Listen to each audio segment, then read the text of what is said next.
So this is Bad Santa on Blu-ray, the unrated director's cut. It's $4.99 at Best Buy right now.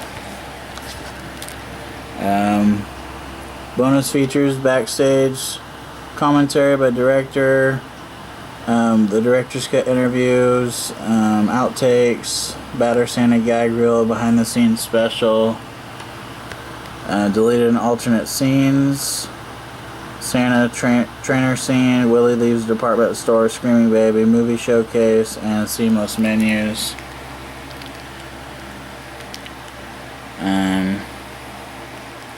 So yeah.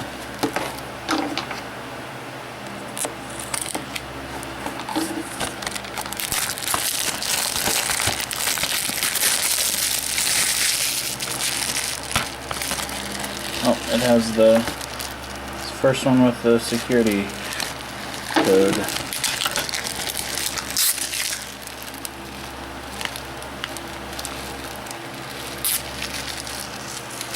Oh, whatever.